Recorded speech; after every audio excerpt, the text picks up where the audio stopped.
I noticed in the front row yesterday as the Prime Minister entered the conference room in Adelaide to deliver his opening address at the party's conference, where he made a point of mentioning One Nation, by the way, on equal terms with the coalition, there was the Victorian Premier, Jacinta Allan. She received a polite Prime Minister's handshake and he moved on. And talking of moving on, the rumblings about moving Allan herself on before the November 28th state election just will not go away. And yesterday's national unemployment figures just made her task of hanging on to her job in the face of plunging opinion polls, a relentless, deadly and costly crime crisis, a homelessness and drug emergency, plus a property market in freefall. Well, it's even harder to see her surviving next week's return of state parliament.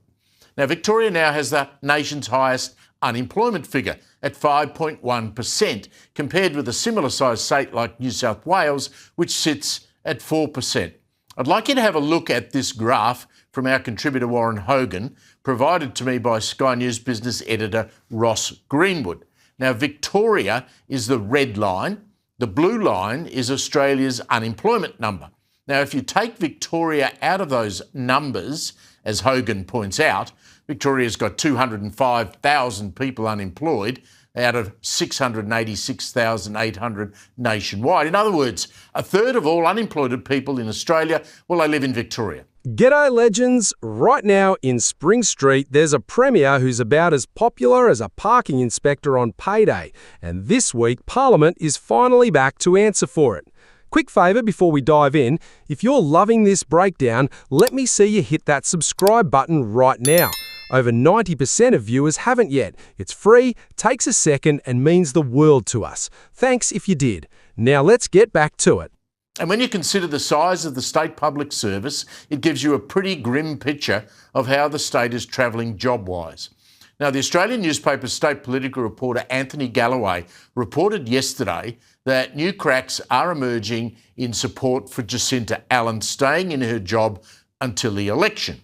Now, incredibly, Parliament, listen to this, sits for 4 days, this is the State Parliament of Victoria, sits for 4 days next week and then does not sit again until the election at the end of November. That's 4 months. I mean, how outrageous is that? 16 weeks. Talk about avoiding scrutiny. Talk about hiding in the dark, shutting down debate.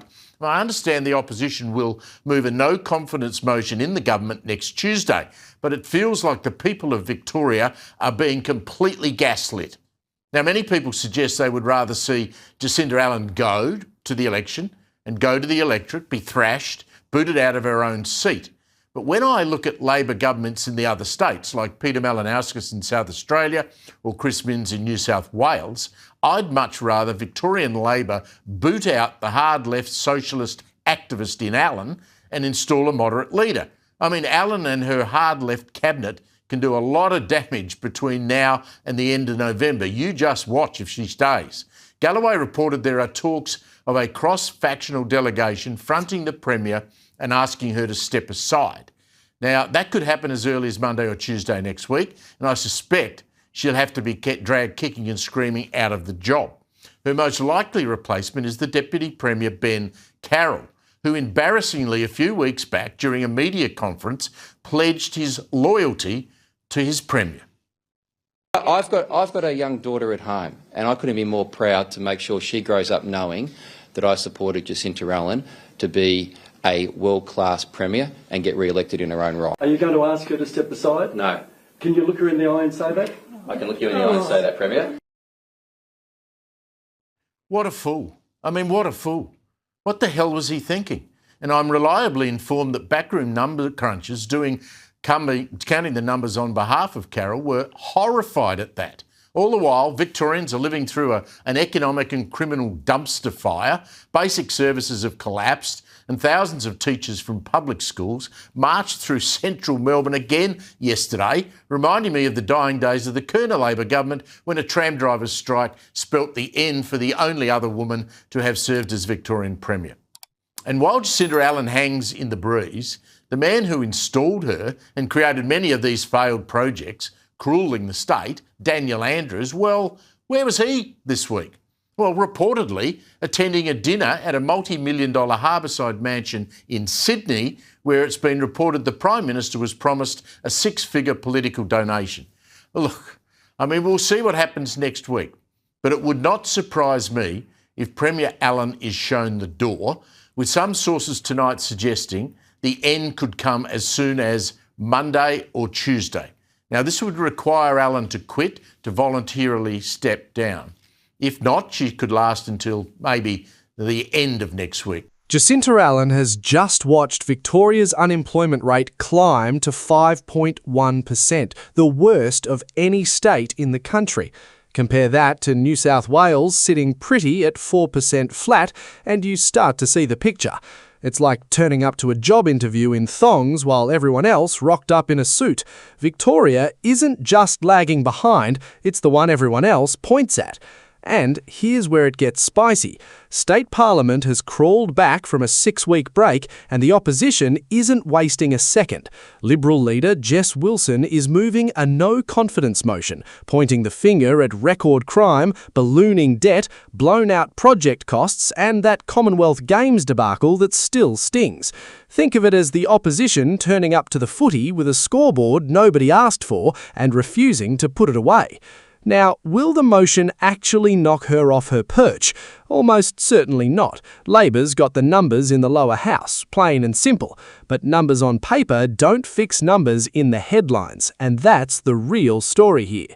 Because behind closed doors, the rumblings haven't stopped.